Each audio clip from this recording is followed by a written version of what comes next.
tal? ¿Cómo están? Buenas noches, bienvenidos al programa. Soy Juliana Oxenford, esto es Al Estilo Juliana. La Presidenta de la República hoy cumple 6 meses de gestión y hay, durante todo este tiempo, 59 vidas que se han perdido y de las que nadie responde. 59 personas que han muerto a causa de bala por parte de la policía, de militares, y nadie dice absolutamente nada.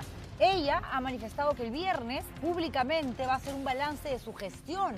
Vamos a ver qué tanto convence, qué tantas cosas buenas tiene por resaltar y qué tanta, digamos, capacidad de autocrítica mantiene la Presidenta de la República, manifiesta la Presidenta de la República para advertir los tremendos errores que se están cometiendo en esta gestión. Entre otras cosas, mantener a la Ministra de Salud, que claramente no puede con una epidemia. Hablamos de eso más adelante y también de este proyecto, que es de lo más polémico, que ha sido presentado por Renovación Popular. El autor es el congresista Montoya, que ya sabemos de lo radical y de lo extremo de su pensamiento, de su ideología en general. Él lo que pide a través de esta iniciativa legislativa es que los policías puedan abatir delincuentes, cosa que no está mal si se trata de garantizar la integridad, la seguridad de uno mismo, si se trata de, obviamente, ayudar a una mujer a que no sea asaltada, a un niño a que no sea asesinado por un malhechor, por un criminal. Pero en un país donde el aparato judicial funciona tan mal y en un país donde militares y policías salen a las calles a tratar de controlar una protesta o varias protestas y matan a 59, ¿qué tanto se puede creer en que esto realmente no terminaría siendo una serie de abusos contra los derechos humanos? Ha generado mucha polémica dentro del gobierno y desde bancadas de izquierda como bancadas de derecha. Así que hablamos también de eso, tenemos un reportaje listo esta noche. Tenemos entrevista con la congresista Heidi Juárez de Podemos Perú, que a veces ustedes saben que ha hecho bastante polémica, ha generado controversia con sus acciones como legisladora. De hecho, ella fue inspectorada de Alianza para el Progreso porque fue acusada de ser una especie de topa, ¿no? De la que filtró el famoso audio donde César Acuña hablaba con la expresidenta del Congreso de la República, Lady Camones, sobre cómo la tenían que ayudar, lo tenían que ayudar porque él estaba postulando al gobierno regional. Bueno, ella dice que esto de ser una mochasueldos es una mentira, que es parte de una campaña política en su contra, pero nosotros tenemos información no de 3 o 5, como se ha venido hablando hasta ahora, sino de hasta 8 trabajadores que muestran que efectivamente han dado dinero al asesor de Heidi Juárez, que ha trabajado hasta ahorita, hasta hace un mes y medio, en su propio despacho, en su propia oficina. Programón el día de hoy, señores. Vamos a una pequeña pausa comercial para ya arrancar de frente y sin parar con el contenido del espacio. Vamos.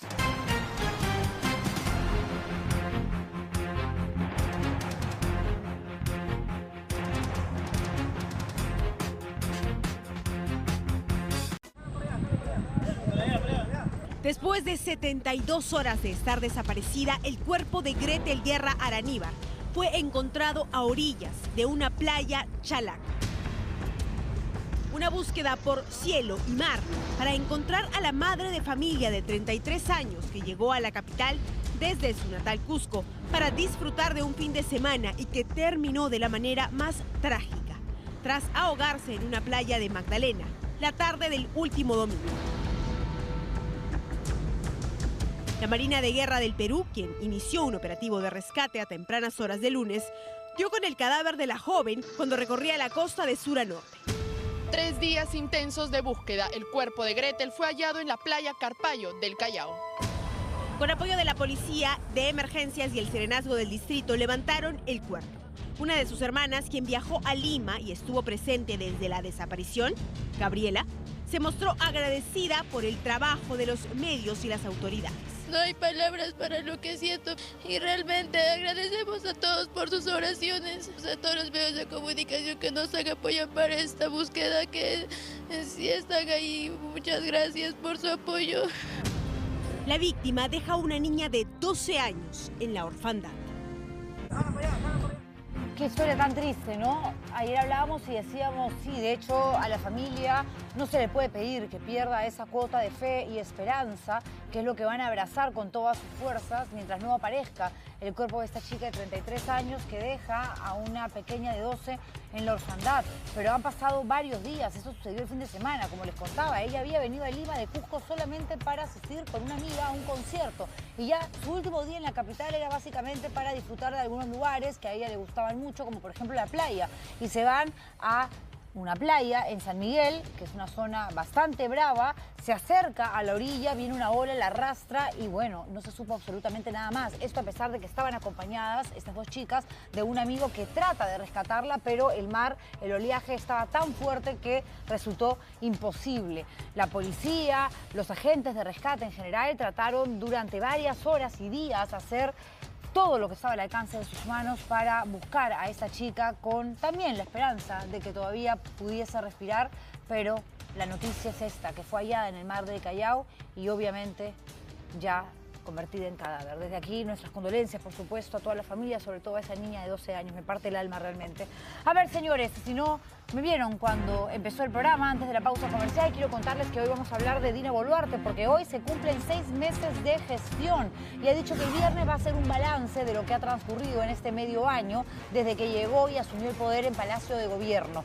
Bueno, hay que recordar que según, por ejemplo, las últimas encuestas, para ser más exacta, la de IEP, el 79% desaprueba la gestión de Dina Boluarte y un 90% desaprueba al Parlamento de la República. Y hablando del Congreso, hay un proyecto de ley, una iniciativa legislativa de renovación popular. El autor es el congresista Montoya, siempre radical, siempre extremo, ¿no?, que plantea lo siguiente, que la policía pueda abatir delincuentes. Claro, ante la inseguridad en la que vivimos a todos nos suena maravilloso, pero ¿hasta qué punto los policías están preparados? ¿Hasta qué punto se van a respetar los derechos humanos? ¿Hasta qué punto no se va a confundir un policía y terminar matando a un inocente creyendo que de pronto era un ampón, un criminal? Esa es la razón por la cual hay toda una polémica en el Congreso y hoy parlamentarios responden con respecto a este proyecto de ley. Lo que viene ahora es una situación grave, complicadísima, preocupante. Ha sucedido en Loreto. Imagínense ustedes, un grupo de piratas, porque lo son, pero al estilo del viejo oeste, han secuestrado, es verdad, han secuestrado una barcaza de la Marina que lleva petróleo. Al parecer aquí hay toda una disputa, una bronca, una pelea que pareciera eterna, justamente por la distribución del crudo. Pero al no tener ellos una respuesta por parte de la empresa que los deje tranquilos a estos piratas, a estos que son delincuentes, porque lo que van a ver es algo que no se hace y que ha sido captado además por cámaras con drones, decidieron secuestrar la embarcación en la que hay una fiscal, en la que hay un montón de personas y están allí todos retenidos. ¿Cuál rehenes? Son rehenes. Veamos el reportaje, señores. Son impresionantes imágenes del asalto por parte de un grupo de aborígenes a un navío que trasladaba más de 40.000 barriles de petróleo por la inhóspita selva amazónica. La nave circulaba por el río Bretaña, en la región Loreto, cuando de pronto se vio rodeada por al menos 7 barcos que pertenecerían a la Asociación Indígena en Desarrollo y Conservación del Bajo Puinahua, quienes incluso lanzaron bombas molotov.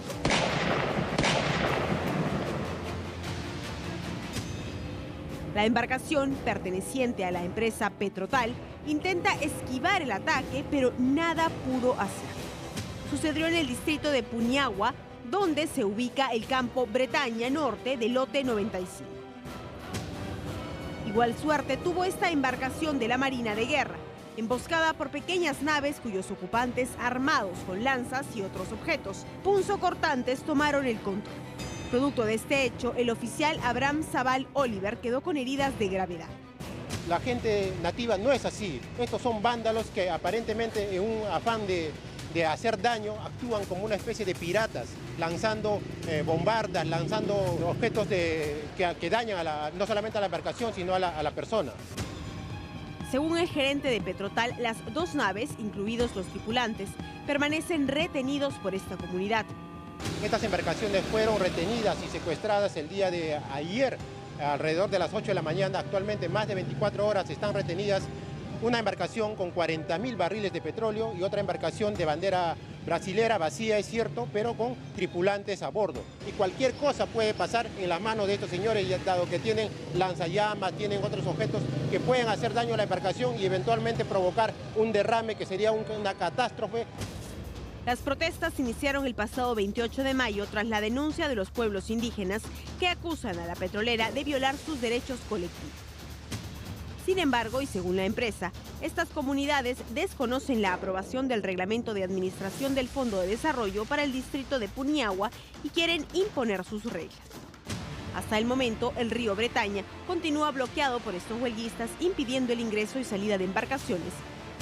Además, siguen teniendo retenidos estos 2 navíos, cuyos 12 tripulantes temen que tomen represalias contra ellos.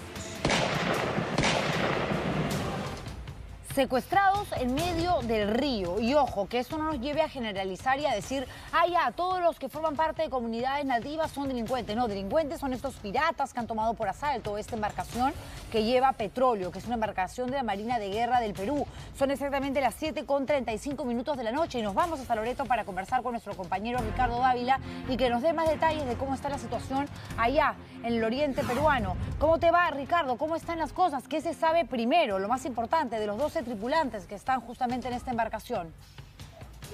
Muy buenas noches a todo el país, Juliana, buenas noches a todos los que están en estos momentos en la audiencia de este prestigioso noticiero. Hasta el momento se conoce que siguen retenidos las embarcaciones en el río Puinahua. Continúa el bloqueo a la altura de la comunidad de Bretaña luego de estos hechos que el día de ayer los integrantes de esta Asociación Indígena de Desarrollo y Conservación del Bajo Puinahua han iniciado los ataques a una barcaza que transportaba petróleo de la empresa Petrotal y también al fiscal provincial corporativo de Requena, quien se estaba desplazando hacia la zona para ver la situación en la que se encontraba el tema de la toma del río. Estos ataques se han producido el día de ayer, que es una parte aguda, pero no es la más violenta de todo este conflicto que ya lleva años. Recordemos que en agosto de 2020 también un grupo de indígenas tuvieron un enfrentamiento con personal de seguridad de la empresa que derivó en la muerte de tres integrantes de Aidecobap, que posteriormente llevó a una serie de juicios, de problemas judiciales en los cuales se encuentran. Ricardo, una pregunta. ¿Ha habido algún tipo de conversación entre los raptores y las autoridades policiales para de pronto encontrar algún tipo de negociación? Porque aquí lo que se tiene que preservar, por supuesto, y a lo que se le tiene que dar prioridad es a la vida humana. Bueno, el fiscal y los integrantes de la Policía Nacional estaban acudiendo a la zona para poder ver este tema, para poder dialogar con las personas que han tomado la barcaza, pero han sido atacados con objetos punzocortantes, por lo cual un oficial ha resultado herido y el fiscal y toda la comitiva tuvo que regresar inmediatamente hacia la ciudad de Requena. Claramente no hay apertura para ningún tipo de diálogo y ya han transcurrido varias horas. La pregunta que te hago ahora es, si existía esta disconformidad desde hace rato por estos representantes de comunidades nativas que no estaban de acuerdo con lo que se había establecido a través del contrato suscrito con la empresa Petrotal, entonces, ¿por qué no hubo una mesa de diálogo? ¿Por qué no entró a tallar algún representante del gobierno, de pronto del gobernador regional, para llegar a un punto de interdicción, no sé, de intersección, perdón, para que no se queden del todo contentos ambas partes, pero que de pronto puedan trabajar, ¿no?, sin que uno afecte la labor del otro? Bueno, de acuerdo a la empresa, se han llevado a cabo diferentes mesas de negociación, mesas de diálogo en las que también han estado presentes funcionarios del gobierno, pero el argumento que indica la Asociación Indígena es de que no han sido escuchados sus principales reclamos. Entonces, es por ello que ellos indican que las mesas de diálogo no han funcionado, no han servido, y es por ello que han llegado a estos extremos de tomar ya la lucha.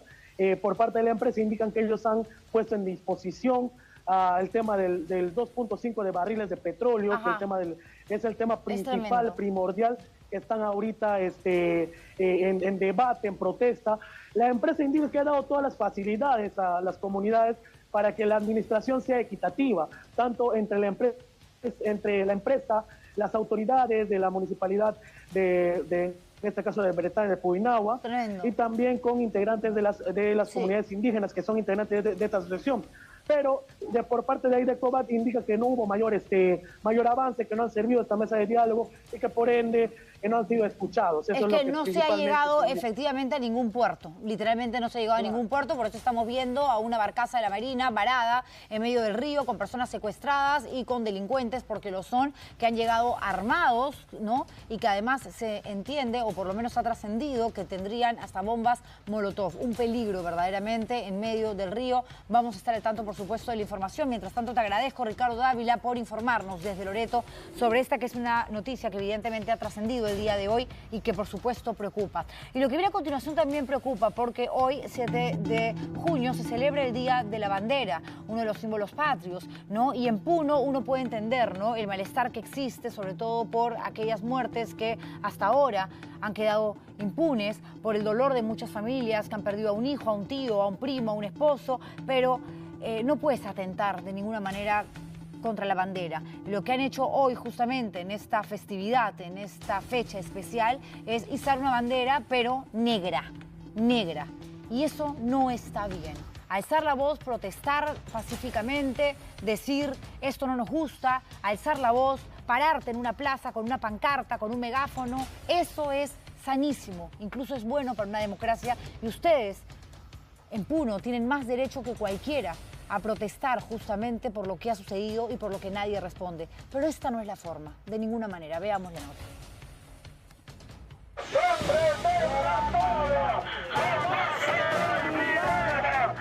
Puno todavía sigue de luto. En el Día de la Bandera no hay nada que celebrar en la ciudad altiplánica. Todo lo contrario. La población hizo banderas blancas y negras y desplegaron una bandera que medía 120 metros para hacer sentir todo su dolor e impotencia por la muerte de sus seres queridos. No hay justicia acá. A mi hermano lo han asesinado por atrás. Él estaba auxiliando a una persona. Son los deudos de las víctimas que dejó la ola de represión y violencia durante las protestas contra el gobierno de Dina Boluarte en diciembre y enero pasado. Y es que a pesar del tiempo transcurrido, la justicia aún les es esquiva. A la fecha nosotros, los fallecidos, no hemos encontrado ningún tipo de justicia. Mi esposo me lo han matado y tengo 3 hijos menores. Y ahora no tengo quien me apoye. Mis hijos sufren. Como medida de lucha, realizaron un simbólico lavado de banderas, exigiendo que los responsables de las muertes paguen por sus delitos. ¡La sangre derramada no será olvidada! Para ellos, los únicos responsables son los militares y los policías que precisamente venían custodiando esta vigilia. Y para estos señores policías que están aquí, no hay ninguna prisión preventiva. Buscamos justicia. Y si no encontramos justicia en nuestro país, buscaremos en la justicia internacional. El armamento se le ha dado para que defienda al país y no para que dispare al pueblo. Lo que piden también es que las 18 muertes que dejó la sangrienta jornada ocurrida el 9 de enero sea investigada en Puno y no en la capital. Los hechos se han hecho aquí en la ciudad de Juliaca y debe investigarse aquí. ¿Qué van a investigar en la ciudad de... De esta manera, los puneños siguen en pie de lucha y no descansarán para que sus muertos reciban la justicia que se merecen.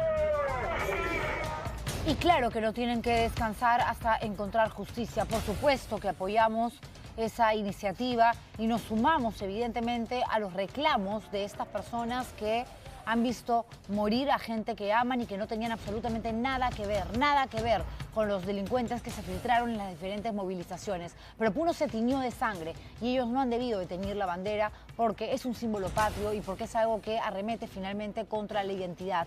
Y como tenemos que defender siempre la identidad, tenemos que defender también la dignidad y tenemos que encontrar las mejores formas para protestar, para no caer en lo mismo de aquellos que abusan justamente de su poder y hacen caso omiso a lo que manda la Constitución política, que es la ley de leyes.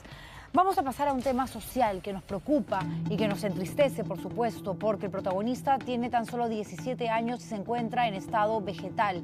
Él fue llevado a una clínica en Chorrillos, ubicada en la avenida Defensores del Morro, conocida también como la avenida Huaylas, número 1201. Aquí tengo el comunicado, yo el documento, donde la propia clínica da fe de que efectivamente este menor de edad se atendió, fue sometido a una cirugía en la sala de operaciones y que se cumplió con el protocolo de la especialidad de anestesiología. Sin embargo, algo sucedió porque la familia dice, entró por un cuadro de apendicitis, le hicieron el riesgo quirúrgico, pero no le hicieron una ecografía, no le hicieron una tomografía y al final, como demoraba la operación más de 3 horas, cuando además se suele esta operación realizar a través del método de la laparoscopía. Esto es media hora, 40 minutos, automáticamente sale el médico a decir está todo bien, va a dormir un rato porque lo hemos sedado. Estas operaciones se suelen realizar con anestesia general y es un chico sano, 17 años, imagínense ustedes. Lo cierto es que pasan más de 3 horas, el padre desesperado ingresa al centro donde justamente estaban interviniendo a su hijo y lo ve convulsionando. Los médicos le dicen que había ocurrido un problema con la anestesia, por lo que tenía que ser trasladado a un hospital de mayor complejidad. Lo trasladan efectivamente al hospital Almenara, pero cuando llegó los médicos le dijeron que el menor no reaccionaba, que estaba grave, que no había ningún tipo de respuesta a justamente los tratamientos inmediatos, urgentes, a los que estaba siendo sometido para salvarle la vida. El padre de esta criatura está con nosotros, Julio Núñez, acompañado de Karina Reinafarge, nuestra compañera. Ellos buscan justicia. Aquí tenemos incluso este documento, ¿no? Porque han iniciado ya acciones legales pidiendo una investigación contra Willy Vizosa Bazán, Willy Orcada García y la clínica de Chorrillos por la presunta comisión de delito contra la vida, el cuerpo y la salud, lesiones graves en agravio de su menor hijo, repito, de 17 años. Karina y el señor Núñez ya están con nosotros para hablar en vivo y en directo. Adelante. Muy buenas noches, Juliana. Efectivamente, el señor Núñez nos ha permitido ingresar aquí a la habitación de Dominic, su hijo. ¿Para qué? Para mostrarles, en primer lugar, miren la cantidad de medicamentos que él consume a diario. A mi mano derecha están las sondas, ¿no? Y este aparato con el que tienen que limpiar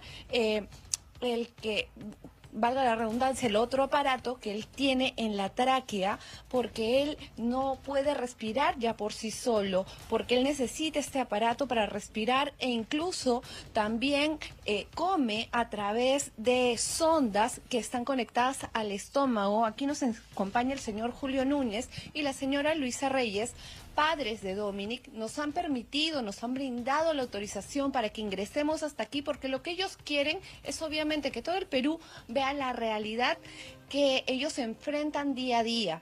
Dominic tiene tan solo 17 años, es un joven que estaba lleno de vida y hace 1 año y 2 meses vive en esta situación. Muy buenas noches, señor Julio. Bienvenido al estilo Juliana, Juliana Oxenford en estudio, pero nuestros televentas en todo el país.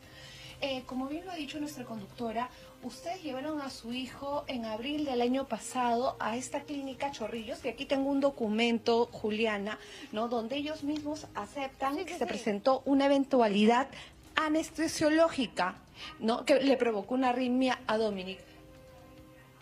Así fue. Así fue. ¿Qué pasó exactamente? ¿Qué recuerda usted exactamente de aquel día, señor Núñez? Ese día yo le llevé a Dominic por un dolor estomacal. Lo digo al doctor que lo mire y el doctor me dice que es un problema de estómago, entonces hay que operarlo. Entonces me dice, vamos a operarlo con la operación de aparastótica. Laparoscópica, sí. Laparoscópica. Entonces no era un problema... Me dice, eso dura... Sí, Karina, señor Julio, ¿cómo le va? Buenas noches. No era un problema estomacal, era un problema de apendicitis, que para no convertirse en peritonitis, porque su hijo ya estaba presentando ciertos dolores, le dicen que lo van a intervenir. Le hacen un riesgo quirúrgico, pero cuando se trata de una operación laparoscópica, tienes que pasar evidentemente por el electrocardiograma, es decir, por una consulta con el cardiólogo, tienen que sacarte sangre para ver cómo están tus valores, tu hemoglobina, por si hay algún tipo de pérdida de sangre, que siempre sucede en una operación, pero también hay una reunión con el anestesiólogo que te va a intervenir para saber a qué paciente tiene al frente, qué tipo de paciente, si hay una enfermedad preexistente o algo por el estilo, y saber qué medicamentos suministrar para dormir, para anestesiar de manera general a la persona a la que van a operar. ¿Eso no sucedió? Pero lo cual, eran a las 6 de la tarde, eran a las 7 y nadie salía a decirme qué es lo que pasaba con mi hijo. Entonces yo le digo a mi esposo qué es lo que pasa Las enfermeras decían que así demora, lo cual a las 8:30 sale el doctor diciéndole, ya les traje lo que tenía tu hijo, pero tu hijo tuvo un problema. ¿Qué tuvo? Un paro cardiorrespiratorio. ¿Por qué, doctor? ¿Qué es lo que ha pasado? El doctor dijo, ya es un problema de anestesia. ¿Pero cómo problema de anestesia? Yo en ese momento entré, porque ahí sí me dejaron pasar porque tenía que hacer un protocolo de sacarme la antígena, la prueba de COVID en ese entonces, yo no me lo había hecho. Yo entro ya sin ese protocolo y mi hijo estaba en una situación de convulsión, que todo su cuerpo movía, temblando. Y yo le digo al doctor que estaba presente, ahí en ese momento recién conozco al doctor, el anestesiólogo, que es el doctor Willy Orcada García. Y me dice, señora, no te preocupes, ahorita le vamos a derivar a tu hijo a la Almenara. ¿Pero por qué, doctor? No es que no reacciona. Ahorita yo, no te preocupes, señora, yo me voy a ser responsable, yo voy a hacer todos los trámites y lo voy a llevar a la Almenara porque es un hospital de más alta complejidad, donde ven los aparatos, donde tu hijo va a reaccionar. Entonces yo le digo, doctor, pero apúrese, ¿qué espera? Apúrese. Tanto tiempo ha pasado. Mientras hicieron todos los trámites y toda la ambulancia, 9:50 salió mi hijo de ahí. En la Almenara llega como alrededor de 10:30, 11:40 recién lo atienden en la Almenara. ¿Esta clínica Chorrillos no contaba con una ambulancia? No lo sabemos porque no lo sabemos nosotros porque el doctor nos dijo, usted nos trámite para ver la ambulancia y todo. Él hizo eso. Y tu hijo seguía convulsionando. ¿Qué pasa, digamos, desde que lo suben a una ambulancia para trasladarlo al Hospital Almenara y llega justamente a este centro médico que es mucho más complejo, evidentemente, y que tiene más y mejores equipos que este hospital o clínica de Chorrillos, de la que yo nunca personalmente había escuchado hablar? ¿Cómo llega él? Sí, en esa situación temblando, porque yo cuando llego al hospital, porque fui en un taxi atrás, llego, pregunto en emergencia, en admisión, le digo, llegó mi hijo Núñez Reyes Dómenes, menor de edad, me dicen, no señorita, no se entiende. Yo voy por la parte trasera, veo que la ambulancia está ahí, miro por la ventana y mi hijo sigue en la misma situación, temblando, y yo le digo a mi esposo, ¿qué es lo que pasa? ¿Por qué no le atienden? Y le pregunto al señor Guachimán, le digo, señor, ¿por qué no le atienden a mi hijo? No sé, señora, en ese instante sale el doctor Orcada y me dice, ahorita le van a atender, pero eran 11:40. Y mi hijo le bajan así y seguía temblando. Entra trauma shock y el doctor me dice, señora, tu hijo está grave. ¿Qué es lo que ha pasado? Lo relato todo lo que ha pasado y me dice, señora, tu hijo está mal, me dijo. Si usted me autoriza, ahorita yo lo puedo poner un catéter para que vaya la medicina directo al corazón y poder entubarlo. Porque su hijo ya acá donde le voy a poner la intubación es muy pequeño. Tengo que utilizar de un niño, me dijo así. Tu hijo, no sé, señito, me dijo, depende si puede vivir o no, me dijo así. Desde ese día, ha pasado 1 año, 2 meses, se encuentra tu hijo en la situación tan triste que estamos observando todos ahora, postrado en una cama en estado vegetal. Sí, desde ese día. ¿Qué te han dicho en la clínica Chorrillos? Porque ustedes evidentemente han iniciado ya una lucha legal, como corresponde, por supuesto, representado, tratándose de un menor de edad, por su esposo, Julio César Núñez Blas.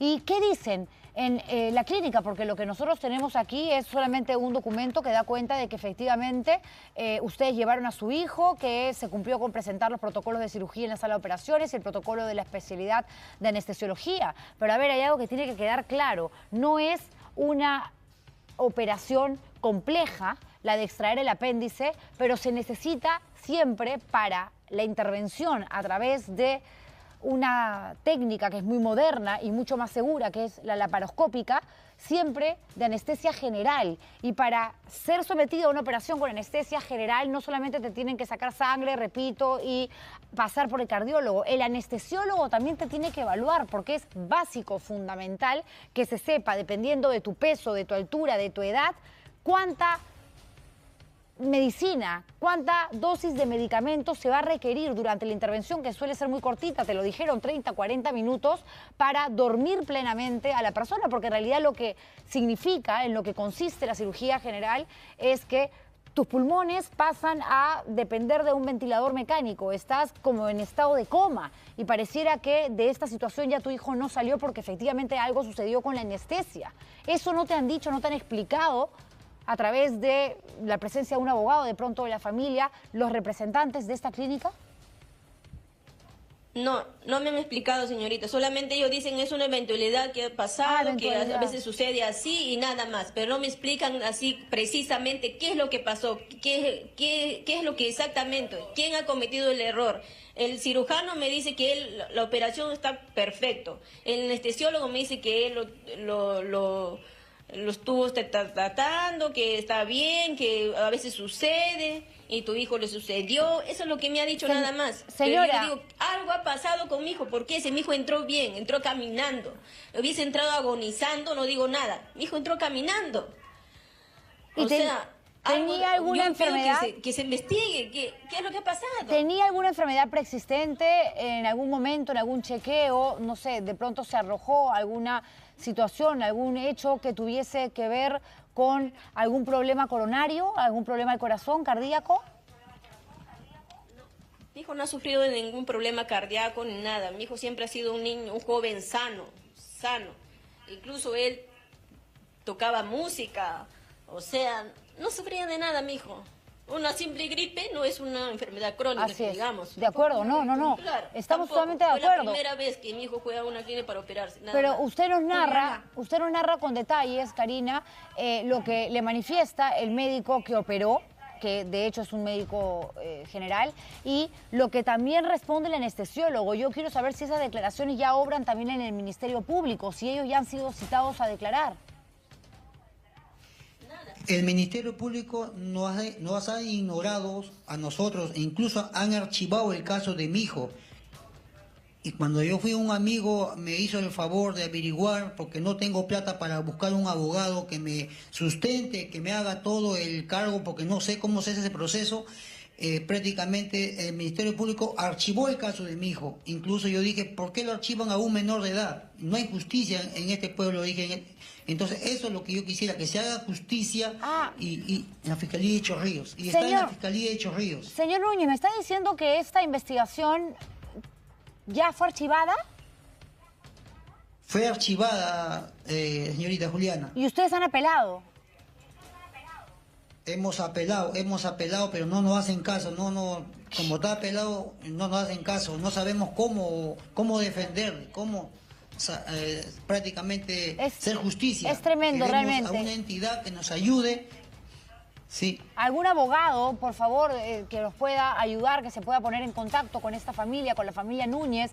Esto se tiene que apelar y esta investigación tiene que seguir su curso. Hay que acceder, evidentemente, a los resultados del laboratorio, porque lo sometieron, evidentemente, a una prueba de sangre antes de ser intervenido, razón por la cual entra temprano y la operación arranca a las 5:30 de la tarde. Una operación, una intervención que no tenía por qué durar más de 30, 40 minutos. El tiempo restante es en el que el paciente se recupera de una anestesia general, despierta.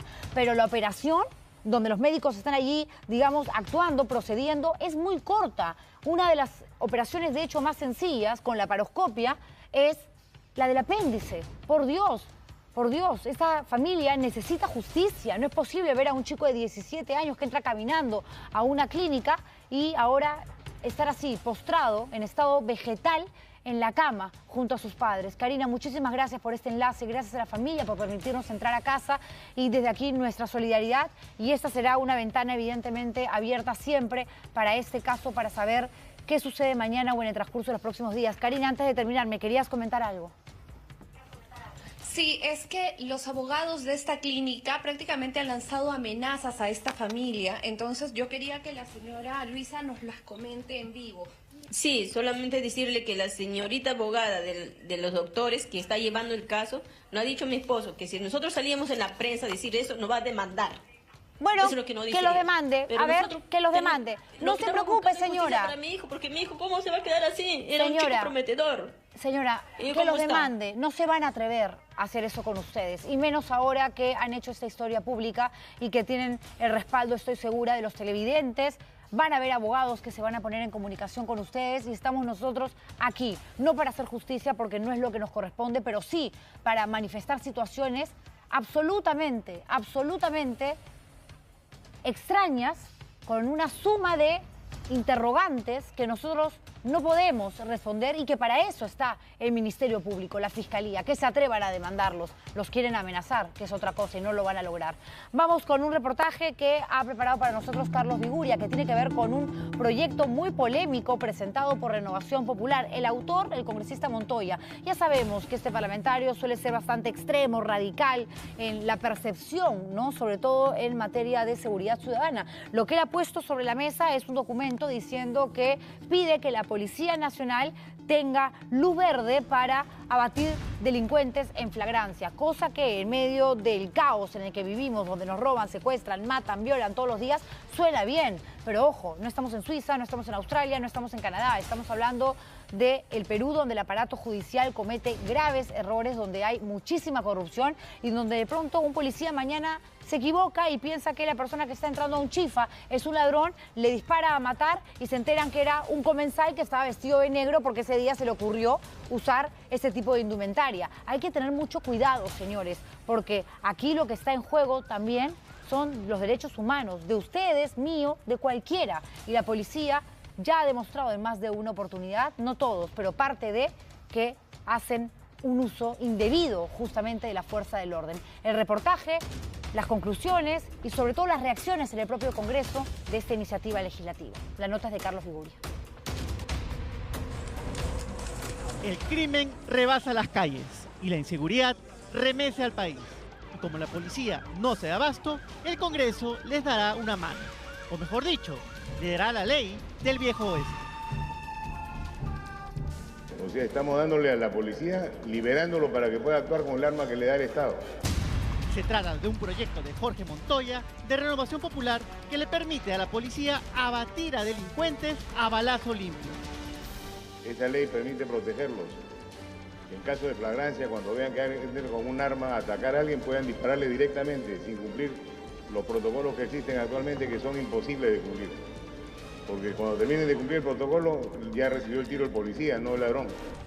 Por esta ley del gatillo fácil, se habilita a que policías puedan disparar a matar, una situación que se sobrepone a la regulación vigente. La propuesta es rechazada por autoridades y expertos. Hay una norma que es el decreto ley 1186, el uso de la fuerza, y ahí claramente expresa cómo la Policía Nacional puede hacer uso de sus armas en el momento que realmente se necesita.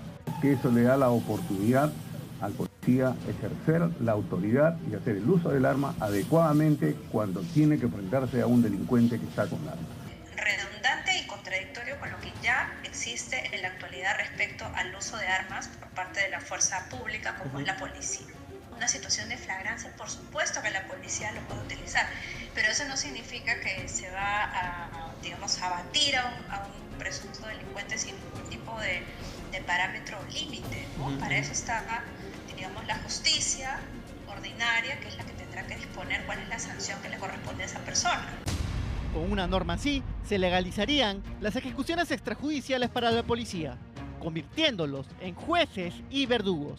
La norma no ha sido bien recibida por congresistas. No podemos hacer un proyecto de ley para que alguien dispare a matar. De que no se pueden hacer muertes extrajudiciales, o sea, no podemos acostumbrarnos en el país a que aquí se vaya matando así por doquier. Si bien es cierto, hay un elevado nivel de delincuencia en el país, pero el combate a la delincuencia va por diversos aspectos, no solamente por el nivel del uso de armas. Pero también es aceptada por algunos sectores. Aquí no hay que ser timoratos. Si el delincuente mata, el policía debe matar al delincuente. Recoge un sentimiento de inseguridad que hay en este momento en las calles y en todo caso hay que dotarle a las fuerzas del orden policiales, básicamente que son encargados de la seguridad ciudadana, de los respaldos legales necesarios dentro del marco del respeto a los derechos humanos. A pocos días de presentar un proyecto para salirnos del sistema interamericano de derechos humanos, Montoya presenta esta iniciativa que puede vulnerar derechos fundamentales como la vida y el debido proceso. Y la defiende, felizmente, no a balazos. Pero vivimos obsesionados con que no se puede usar las armas porque van en exceso. Estamos protegiendo a 33 millones de peruanos y policías malos pues habrá pues el 1%. O sea, no vamos a legislar para la minoría, tenemos que legislar para la mayoría. Pero en una breve encuesta, ciudadanos nos dijeron no sentirse seguros con esta ley del viejo oeste. Hoy en día se ve que la misma policía utiliza su herramienta incorrectamente. Porque policía yo disparo a quien quiero y así no es la cosa. Ellos no pueden disparar, tienen a arrestarlo puede ser, pero a matar no. Si la policía dispara, de repente puede haber confusiones, no sé, hay que estar con una certeza del 100%, ¿no? De que sea un delincuente, si no... También hay quienes la apoyan. Porque la delincuencia hoy en día hace lo que se da la gana y el gobierno no hace nada, por eso sí estaría de acuerdo. Hay demasiada delincuencia. Al menos yo creo que la gente tendría temor, ¿no? Hay demasiada extorsión, demasiado vandalismo y no hay una seguridad para el pueblo. Montoya no está solo. La congresista Patricia Chirino de Avanza País también presentó un proyecto similar. Amplía los requisitos del uso de la legítima defensa de ciudadanos que ya existían, pero prohíbe que se les dicten detenciones preventivas. Si el Congreso lo que pretende es que no se le dé prisión preventiva, lo que está haciendo es irrogarse una función que no le corresponde, que es la función jurisdiccional. En el viejo oeste no había tanta delincuencia como hoy.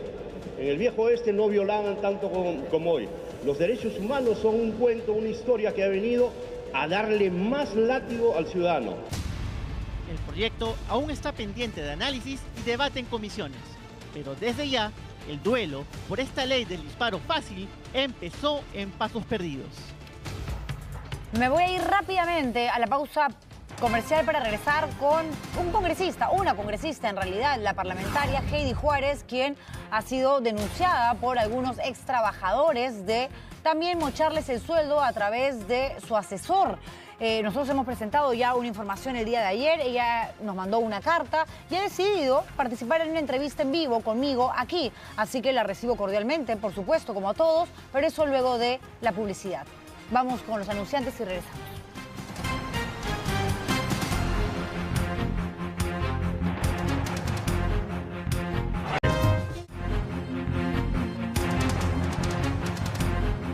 A ver, en este programa desde hace rato estamos muy preocupados por todas las denuncias que involucran a congresistas que forman parte de este grupo que ha sido bautizado como los mochasueldos. Más adelante va a estar con nosotros la parlamentaria de Podemos Perú, Heidi Juárez, que ha sido acusada por un grupo de ex trabajadores. Pero ahora vamos a hablar de Rocío Torres, o mejor dicho, de el sobrinísimo, su sobrino, Juan Daniel Pérez, que no trabaja en el Congreso, obviamente no podría, pero tiene más de 60 ingresos, fíjense ustedes, al despacho de su tía y según lo que él mismo ha admitido en la Comisión de Ética, es verdad que logró sumar hasta 82.962 soles a través de transferencias bancarias que le hacían los trabajadores de la oficina de su tía. Claro, la tía dice, yo no sé nada, castiguen a mi sobrino, pero tú dejabas entrar a tu sobrino hasta en 60 oportunidades. ¿Y es cierto que la tía nunca se enteró? Pregunto yo, cuando aquí estamos hablando de trabajadores con nombre, con apellido, que han dado 1.000 soles, 2.000 soles, 6.850 soles, 3.462 soles, y así constante y sistemáticamente durante un montón de tiempo a este señor. Vean el reportaje que ha preparado para nosotros esta noche Candy Quispe y luego regresamos con la entrevista que les prometimos con la parlamentaria Heidi Juárez. Soy víctima de un plan maquiavélico donde el objetivo es desacreditar nuestra institución. Los planes de los llamados congresistas mochasueldos para quedar limpios de polvo y paja no tiene códigos ni límites, al punto de ofrecer la cabeza de un familiar. Y pedir las disculpas públicas a la señora congresista Rocío Torres Salinas por haber abusado de esa confianza y haberme excedido con los trabajadores. En un intento de darle un giro a esta historia, el sobrino de la congresista Rocío Torres Salinas, Juan Daniel Pérez Guerra, se echó la culpa y asumió la entera responsabilidad sobre los exorbitantes depósitos de dinero que recibió por parte de los trabajadores de la parlamentaria. Quien lo he hecho a cuenta propia y bajo mi responsabilidad, señora y honorable congresista de la República. Muchas gracias. En una aparente estrategia de defensa, el sobrino de la parlamentaria rompió su silencio en la Comisión de Ética del Congreso y aseguró que los cobros por más de 82.000 soles que hizo a los trabajadores de la parlamentaria fueron hechos en calidad de préstamos personales y para fundar un movimiento político. Desconozco el monto exacto. El destino final era mi persona para, como ya lo he resaltado, de carácter personal en cuanto a préstamos y de carácter político en cuanto a la fundación y formación del movimiento regional Rescatemos Loreto. Ellos son los 8 trabajadores generosos de la congresista Rocío Torres, que confirman haber entregado importantes sumas de dinero de su salario al sobrino de la parlamentaria, Juan Daniel Pérez Guerra. Esto fue lo que dijo en una declaración jurada Abigail García Díaz, quien trabaja como auxiliar en la Subcomisión de Acusaciones Constitucionales, que en ese entonces era presidida por la congresista Rocío Torres. Realicé una transferencia económica de mi cuenta personal del BBVA a la cuenta del señor Juan Daniel Pérez Guerra por la suma de 2.000 soles, monto que fue producto de un préstamo personal. Quien también realizó 2 depósitos al sobrino de la parlamentaria por 6.000 soles es Romer Antonio Vela Flores, quien es técnico del despacho de la congresista Torres. En noviembre del 2022 efectué 2 depósitos al señor Juan Daniel Pérez Guerra por 100 soles y 500 soles respectivamente en calidad de préstamo.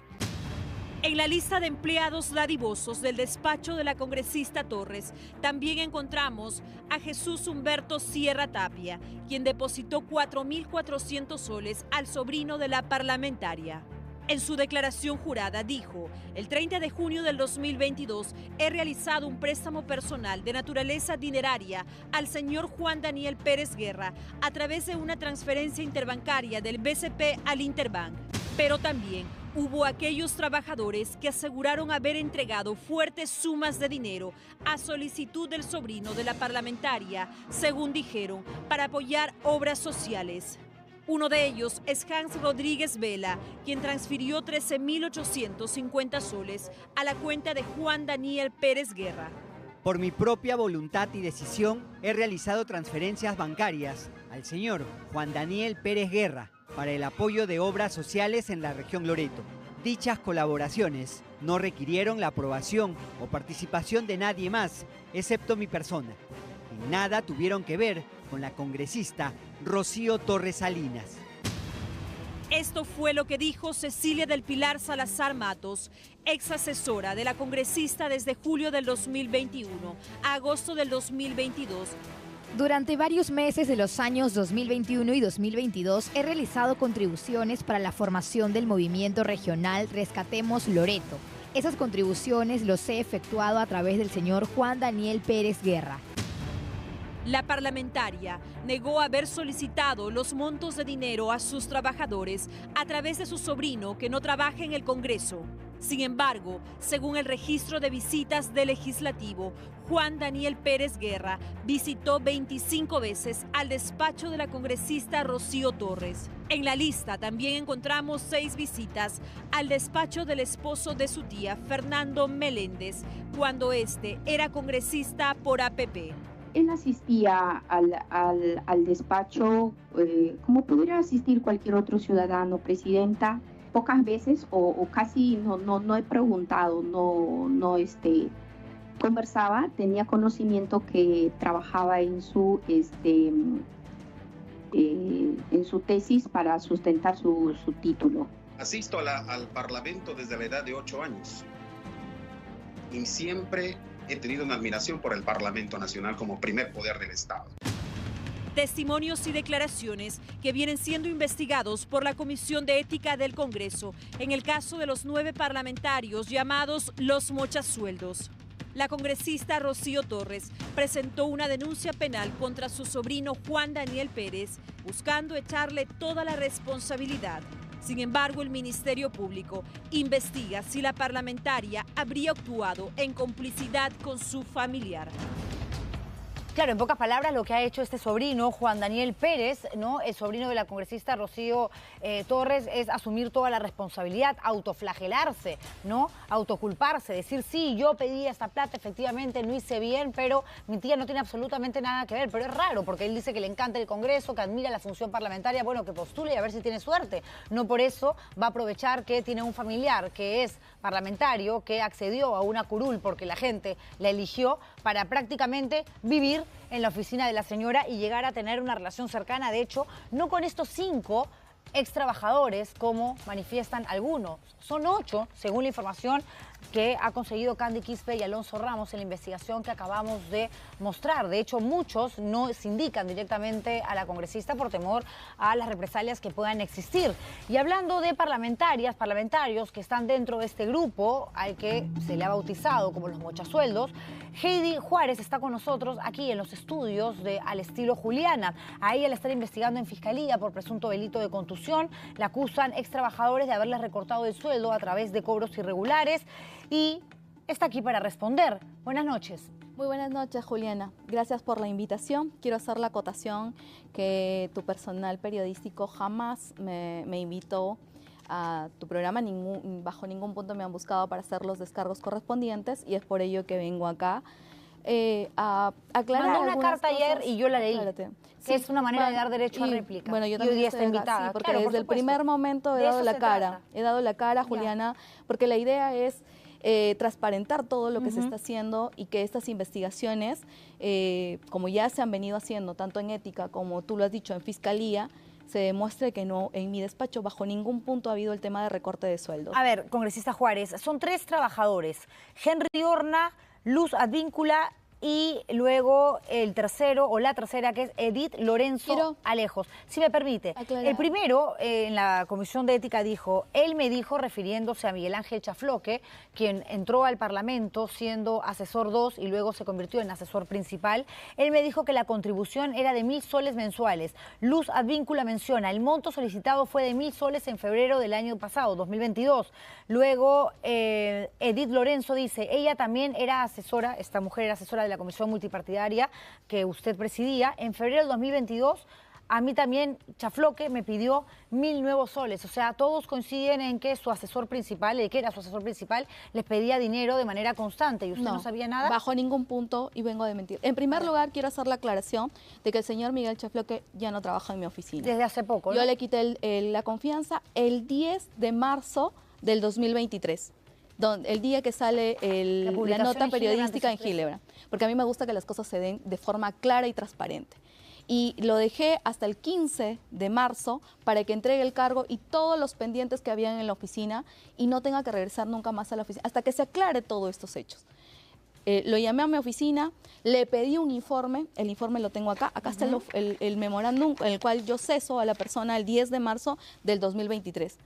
En tu caso tú mencionas, y por eso quería aclarar estas imprecisiones que has tenido, Juliana. Es que no son imprecisiones, en realidad son... Pero señalas de que todavía actualmente sigue trabajando en mi despacho. He dicho él que entró como asesor 2 y luego usted el año pasado lo convierte en asesor principal. En ningún momento he manifestado que el señor Chafloque continúa en su despacho. Le pido por favor que, pese a que le moleste mucho que le estén investigando, debe ser una situación incómoda y yo lo comprendo. Me he allanado desde el primer momento a todas las investigaciones. No asuma palabras que yo no he dicho, se le voy a pedir porque no vamos a poder, primer punto no de vamos que a poder conversar. Actualmente no trabaja en mi despacho. Si las primeras denuncias datan de febrero del año 2022, quiero saber cómo es que usted no se entera hasta el 2023. Quiero señalar que este hecho es un hecho totalmente aislado, que sucedió el 2022 efectivamente. Y yo me entero el 4 de abril del 2022 en una reunión que no fue para tratar este tema. Quiero dejar clara y constancia de que no fue para tratar este tema, Juliana. Fue para tratar múltiples temas de mi despacho congresal y se reunió la Comisión de Cambio Climático y mi despacho congresal. Y ahí señalan esta idea de hacer una campaña social en la región Piura, lo cual yo descarto totalmente. Digo, yo agradezco su buena voluntad, pero lo dejo sin efecto. Yo no he conocido hasta el día de la audiencia que se dio en la Comisión de Ética que habían ese tipo de dinero.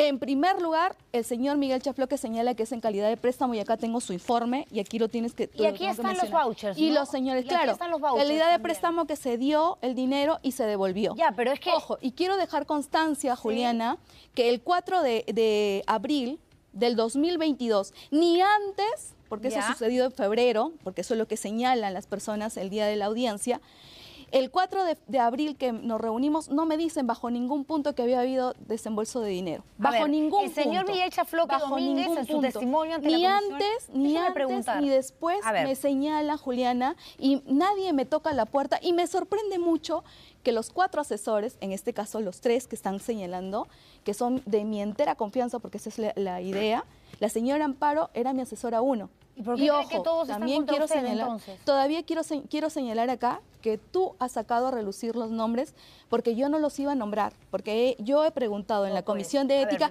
si ellos habían hecho la denuncia en Hildebrand y ellos dijeron que no. Juárez, nosotros como periodistas, si tenemos la identidad de las personas que denuncian a una parlamentaria, estamos en nuestro absoluto derecho, más aún cuando ya han participado en la Comisión de Ética, señalándola a usted y a Miguel Ángel Chafloque, y también forman parte de una investigación, perdón, déjeme terminar por favor, en el Ministerio Público, tenemos todo el derecho de mostrarlos, porque a usted cuando se le consultaba por estas denuncias, usted las minimizaba diciendo, no, son anónimas. Eso es lo que decía Hildebrand.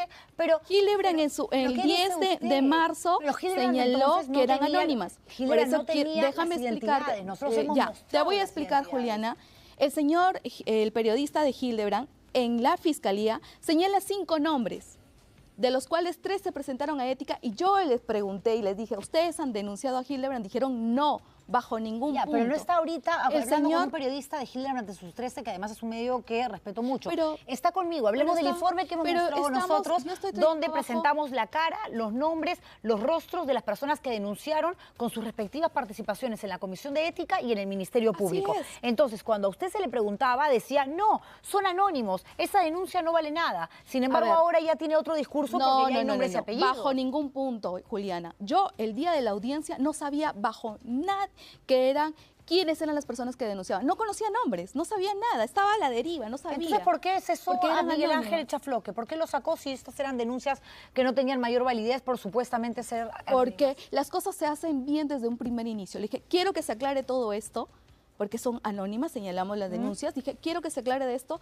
te retiro la confianza. Me dio su informe, me explicó las cosas, pero dije, no, esto se aclara y se llega a la verdad. Porque déjeme, la idea es que esa es la idea, esa es la idea, por eso hay tantas investigaciones y nosotros ahora, por nuestra yo quiero parte, aclarar, también aquí, indagamos. pero déjame, yo quiero aclarar, Juliana, y decirte de que el día de la audiencia yo no sabía, hasta ese momento no sabía quiénes eran las personas que habían denunciado, porque el periódico señalaba que eran de manera anónima, no habían dado absolutamente nombres. Después salen los nombres en fiscalía, después de la audiencia. Por eso, porque fue Miguel Ángel Chafloque, si no había una persona, no había un nombre, no había un rostro al que se le pudiese adjudicar la denuncia. Porque ya te dije, yo quiero que las cosas se hagan de forma limpia y transparente. Y no quiero que digan que el señor estaba protegido bajo entonces, si tiene bajo ningún aspecto. La capacidad de ser, digamos, tan puntual, tan exhaustiva, tan impecable en el control de su despacho, ¿cómo es que no se dio cuenta que desde febrero del año pasado a este año, este ex asesor suyo, al que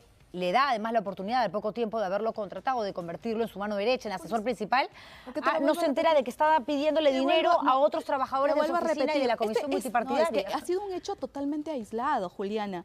Ha sido un hecho totalmente aislado que sucedió en febrero, y el 4 de abril, que yo me reuní con todo el personal, nadie, absolutamente nadie me dijo de ese desembolso de dinero. La señora Amparo Advíncula, que tú lo has mencionado, el señor Henry Orra, que tú lo has mencionado, y la señora Edith Lorenzo, que tú lo has mencionado. Porque han participado en la comisión de ética. Ninguno, han sido mis asesores, les he dado la entera confianza. Nadie me tocó la puerta, nadie me envió un mensaje, nadie me envió un chat y me comentó de este hecho. ¿Por qué cree usted? Bajo ningún punto. Y qué casualidad que vengan a hablar ahora, el 2023. ¿Cree usted? No sé, no lo sé. La respuesta debe estar, digamos, usted elucubrando, debe tener alguna teoría, yo los convoqué a mi despacho congresal porque son personas experimentadas en el ámbito parlamentario. Ok, pero 3 personas que salen a mentir para arremeter contra su ex jefa, contra la parlamentaria. La señora Amparo Advíncula fue mi asesora principal por supuesto. En mi despacho congresal. Ella llevó al señor Henry Orna.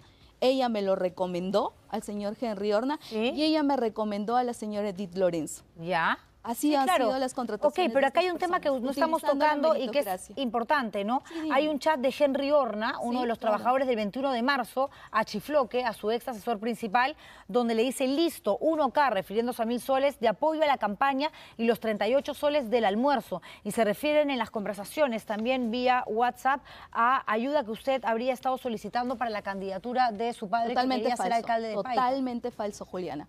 Yo no he pedido ni un sol para la campaña de mi padre. Mi padre puede solventarse muy bien sus campañas. ¿Chifloque lo hacía por qué? No. Ese detalle que te digo que es totalmente aislado, el señor Chafloque en la Comisión de Ética señaló que era un préstamo que se había hecho para una campaña social. A ver. La cual me la mencionaron el 4 de abril del 2022 que yo consideré en ese momento como una idea, porque ni la señora Amparo, ni el señor Henry, ni la señora Edith, ninguno de los tres me señalaron que había habido desembolso de dinero. Ninguno.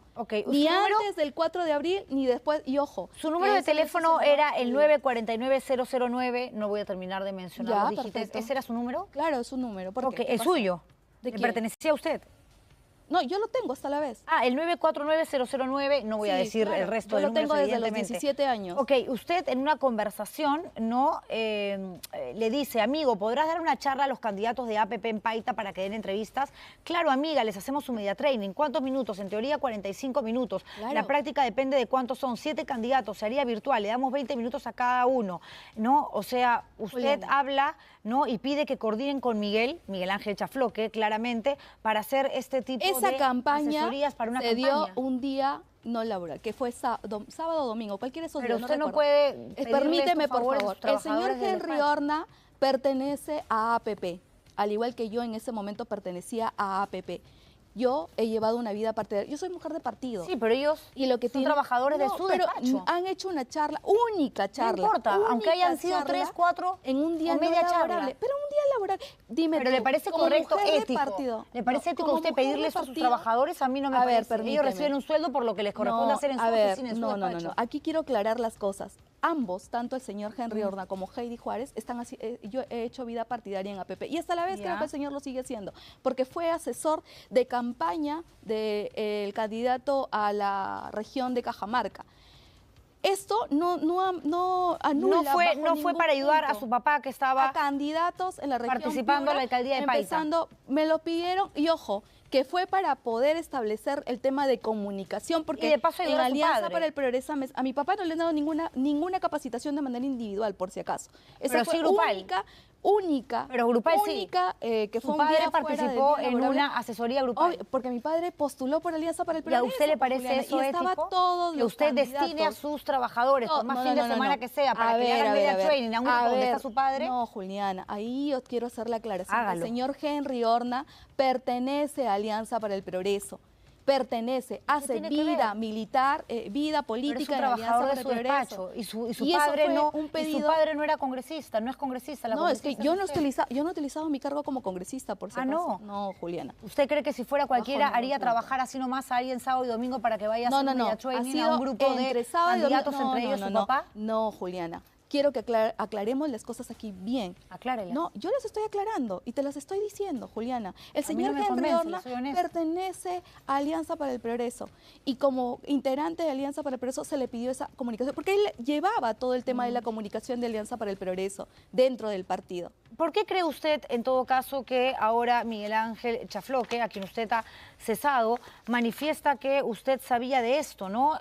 Ante la Comisión de Ética ha dicho que yo le he prestado sumas de dinero que él me las habría devuelto a través de un depósito bancario en mi cuenta. Para demostrar eso, mostró la impresión de una conversación de WhatsApp con el suscrito en la que se aprecia un comprobante de depósito por 800 soles. Esto es absolutamente falso, dijo, no era la verdad. Esa transferencia corresponde a la compra de unos licores que realicé por encargo de la congresista Heidi Juárez y que iban a salir Ahora, como yo tengo obsequios entendido, personales que ella quería dar a otros congresistas por motivo del regreso de su viaje a la Conferencia Mundial de Cambio Climático. Yo tengo entendido COP26. acá, Juliana, que son cosas que son muy ajenas entre personal del despacho, de forma muy privada, que eso escapa de mis manos. Yo tampoco voy a estar pendiente de todo lo que hacen los colaboradores, ¿no? Los integrantes. Asesores que usted contrata, usted decide a quién lleva a su oficina. En todo caso, pecó de ingenua, dice usted. Les he dado toda la confianza. Y ahora, me parece extraño que Miguel Chafloque, siendo asesor 2, pase por encima de la señora, mi asesora 1, que conoce y por eso la convoqué. Pero usted lo convocó, todo el ámbito, usted lo convoca, lo contrata como parlamentario. asesor 2 y luego le da el puesto de asesor principal. Claro, porque la señora Amparo Víncula renuncia. Claro, pues, pero usted lo decidió, nadie lo obligó. El 16 de abril, pero por eso te digo, estos hechos han pasado mediante el dominio de la señora Amparo Advíncula. Ella como asesora, era asesora 1 en ese entonces, se retira del despacho y lo único que hago yo es recomponer mi despacho congresal. Quiero dejar claro de que yo bajo ningún punto he premiado a nadie. ¿Ya? Es su versión, vamos a ver qué determinan las investigaciones. Ahora, yo quiero también, yo quiero dejar claro y tengo una que el entrevista. tema, los medios probatorios que se han presentado, la imparcialidad, yo pido acá a mis colegas que sean imparciales y que valoren todo lo que se ha presentado, porque yo estoy convencida que el ámbito legal tiene que ir por encima del ámbito político. Yo sé que estamos en un foro político, pero tiene que primar Seguro, en eso el ámbito legal. En eso estamos de acuerdo, pero aquí se tiene que y saber lo la que está verdad y no establecido. puede ser casualidad que de pronto toda la gente que trabajaba con usted, o por lo menos No, no, cuatro no. trabajadores, A la ver. pasen a odiar y a decir cosas tan graves en su contra. Yo no les considero que me hayan odiado, ¿no? Juliana, bajo ningún punto. Yo los Entonces- respeto como profesionales, los considero como profesionales y para eso los convoqué, porque utilicé la meritocracia. Y eso es importante. Ahora, actualmente, en el mundo en el que vivimos, la meritocracia es Bueno, importante. no tanto, porque uno dice que apoyaba a estos media training y demás por ser militante de APP. Claro, Eso no habla mucho de y eso- meritocracia. Y eso le quita o lo desacredita como profesional. en lo absoluto, bajo pero, ningún punto, pero no está creo. usted misma mencionando que es de APP, que es de APP y Pero no por eso yo necesariamente en de ese sus valores momento como pertenecía profesional, a en fin. APP Ok. y lo convoqué porque estaba militando en APP y era el comunicador de APP. Me gana tiempo, ¿Me congresista entiendes? Juárez. O sea, fuera de la Gracias. labor que estaba haciendo. Gracias por haber venido. No, gracias a ustedes y quiero saludar a mi región Piura y pedir las disculpas del caso. Yo no debería estar aquí explicando este hecho. Yo No, sí debería tiene estar que aquí estar, porque usted es congresista. denunciando lo que está pasando en mi región Piura en temas de salud. Pero también Nos denunciando estamos cuando hay muriendo de denuncias. dengue, y eso de acuerdo, tenemos que aclararlo. Cuando hay también. denuncias en su contra. Es lo que No, y yo he corresponde. dado la cara desde el Gracias. primer momento. Muchas gracias por Juliana, haber estado acá. Desde el primer momento. Jeffrey Radzinski ya está con nosotros para hablar acerca de Dina Boluarte. Ha cumplido 6 meses de gestión en, evidentemente, un tiempo donde han habido más desaciertos que aciertos, claramente. Todavía nadie responde por los muertos en las protestas. Ella ha convocado a una persona para que se haga cargo del Ministerio de Salud. Esta persona ha dicho que el problema del dengue lo tiene absolutamente controlado y lo que estamos viendo es que, sobre todo en Piura, cada vez hay más personas infectadas y más muertos, entre ellos menores de edad, con cuadros gravísimos, con hemorragia. En fin, se cumplen 6 meses y ha dicho que el viernes va a hacer pública, ¿no?, una especie de resumen de lo que han sido estos primeros tiempos, este primer año de gobierno, porque ella se va, primer medio año de gobierno, porque ella se va a quedar hasta el 2026. Escuchemos parte de lo que mencionó para luego conversar con el analista Jeffrey Radzinski. Hoy, 7 de junio, fecha en que rendimos homenaje a Bolognesi y a los patriotas del Morro y renovamos el juramento de fidelidad a la bandera, cumplimos 6 meses de gobierno. Quiero adelantar al país que cumpliendo nuestro compromiso de hacer un gobierno transparente, un gobierno que rinde cuentas de sus actos, este viernes próximo presentaremos el balance de los 6 meses de gestión. Será una oportunidad para mostrar ante todas las peruanas y peruanos las medidas, las acciones, las inversiones sociales y los logros de nuestro gobierno, pero también los retos que tenemos por delante. Y el mea culpa, no se olvide, señora Presidenta de la República, ¿no?, el reconocer los errores, el hacer un trabajo introspectivo para entender el por qué el 79% de la población, según una última encuesta publicada por el IEP, no está de acuerdo con su gestión y la gran mayoría, el 82%, cree que debería haber elecciones antes del año 2026, que es cuando usted quiere dejar Palacio de Gobierno. Por eso es que se ha asociado con el Congreso y esa es la razón por la cual no tenemos oposición ahora mismo. Jeffrey Radzinski, analista político, está con nosotros para evaluar, hacer el análisis de estos primeros 6 meses de gestión de Dina Boluarte. ¿Cómo te va, Jeffrey? Buenas noches. Juliana, buenas noches. Un gusto conversar contigo y tu audiencia para hacer este balance de los primeros 6 meses. Y a partir de lo que tú señalabas en la introducción, podría decir 3 cosas, si me permites. La primera, para contextualizar que efectivamente hace 6 meses toca recordar las circunstancias en las que accede al poder Dina Boluarte. El golpe de Estado del expresidente Castillo, frustrado, pero golpe igual intentado de su parte, y correspondía que la vicepresidenta asume el cargo. Así es. Entonces, constitucionalmente asume Dina Boluarte. Y asume la presidencia de una manera sumamente débil, porque algo que parece olvidar la presidenta Boluarte en sus declaraciones es que ella formó parte 16 meses de los 17 que tuvo en el cargo Pedro Castillo. Ella fue ministra de Estado, no solo vicepresidenta, y estuvo reunida semanalmente y viajó decenas de veces con el presidente y era parte de la gestión de gobierno.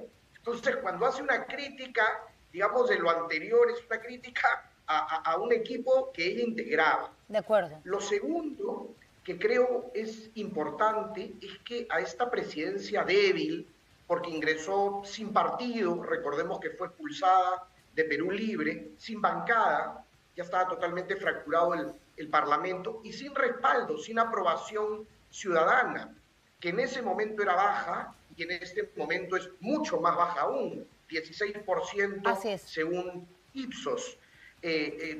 Toca retroceder 20 años para encontrar un presidente tan impopular. Así es. Toledo en su peor año. Entonces, ese es el segundo punto para verlo en perspectiva. Y lo tercero que creo que es importante ver es la falta de consecuencia de la presidenta Boluarte. Recordemos que a los pocos días de asumir el cargo, ella misma señala que se trataba de un gobierno de transición y presenta un proyecto de ley al Congreso de la República para el adelanto de elecciones generales. Ella, su gobierno, cuando acababa de cambiar de gabinete, porque también algunos olvidan que a los 15 días ya había cambiado 2 veces al jefe del Servicio de Inteligencia Nacional y al presidente del Consejo de Ministros. Entonces, esa es la inestabilidad que creo que es importante tener como marco estructural, más allá de las deficiencias. Seguro que de la sí, gestión pública. seguro que sí, Jeffrey. Yo te quiero hacer una pregunta que tiene que ver con lo siguiente. Nadie puede negar que constitucionalmente lo que correspondía era que la vicepresidenta de la República asumiera el poder, la jefatura del Estado ante el autogolpe, fallido pero finalmente autogolpe, ¿no?, que dio Pedro Castillo. Pero ella pudo haber seguido la línea, ¿no?, con la cual estuvo trabajando 16 de los 17 meses de gestión del golpista Castillo, pero sin embargo dio un giro absolutamente radical asociándose con personajes de derecha, incluso bastante extrema, y ahora teniendo como socios políticos a esos parlamentarios que le decían Dina Terruca, que pedían que fuese inhabilitada, aquellos que evidentemente fueron siempre muy críticos, enemigos del gobierno de Castillo. Y claro, ella tenía que convertirse en enemiga de un golpista, era lo que correspondía, pero a la gente que más allá de Castillo y más allá de ella votó por lo que representaba el ideario, bueno, malo, terrible, no terrible, con el que llegaron al poder, se sienten decepcionados. De pronto hubiese sido para ella más favorable mantener distancia con esos grupos radicales extremos, antes enemigos, y seguir, digamos, la línea o la ruta que ella misma estaba transitando? Creo que si hubiese seguido esa línea, no hubiese tenido supervivencia política. Lo que ha hecho, en buena cuenta, es generar una alianza que les permita a ambas partes continuar en los cargos, y a su vez también facilitar, digamos, un gobierno que paradójicamente, a pesar de no tener oficialismo y no tener bancada, tampoco tiene oposición. Fíjate, Juliana, que no hay ni interpelaciones a los ministros de Estado.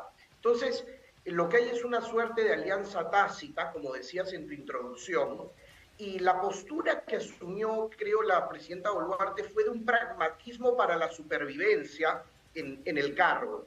Pero hay un factor adicional y me parece interesante lo que señalas. No solo, como bien anotas, eran los congresistas que pretendían inhabilitarla y que señalaban que había fraude y varias cosas más las que respaldan ahora a Dina Boluarte, sino que si uno aprecia el mapa del país, la región, digamos, la zona donde tiene mayor respaldo, a pesar que igual es muy bajo, es Lima, que es la zona donde tenía menos respaldo Pedro Castillo. Así es. La zona donde es más repudiada Dina Boluarte es el sur del país, que es donde tenía más respaldo Pedro Castillo. Lo mismo en las zonas rurales. Lo que quiero decir es que lo que anotas de nuevos aliados tiene un correlato también en la ciudadanía.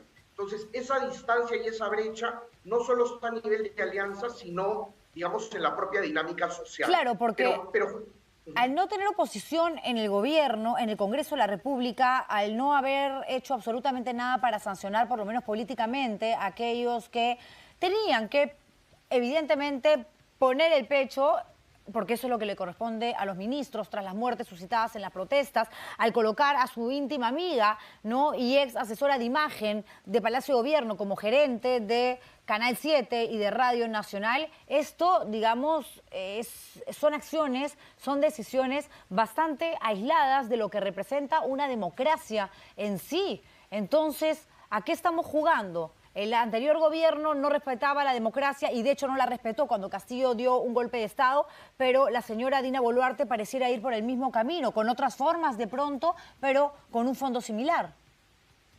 El debilitamiento institucional es evidente, los ejemplos que señala son claros y ahí hay un riesgo muy grande.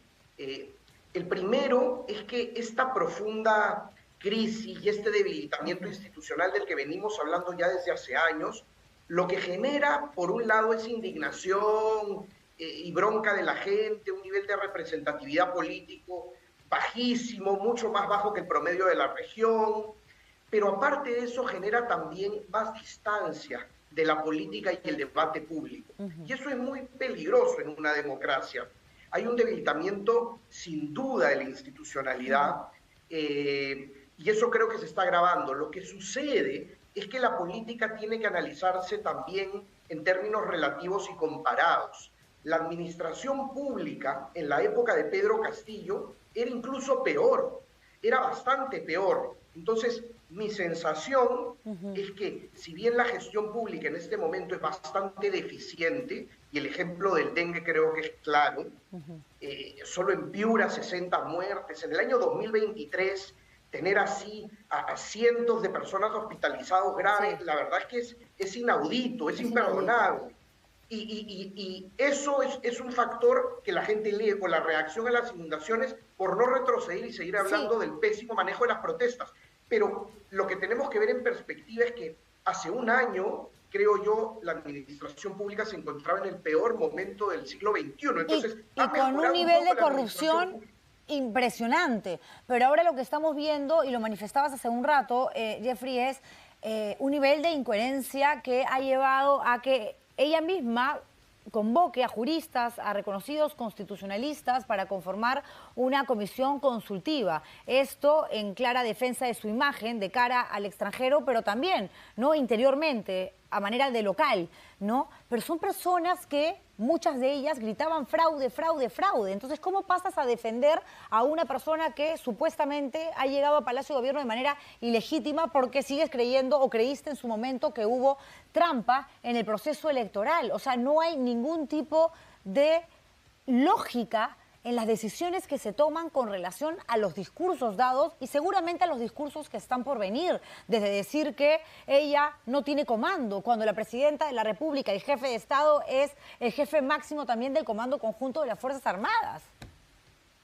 Sin duda, y ella respondió en una entrevista al diario El Comercio, que no tenía mando ni comando, y se dio cuenta, creo, le hicieron ver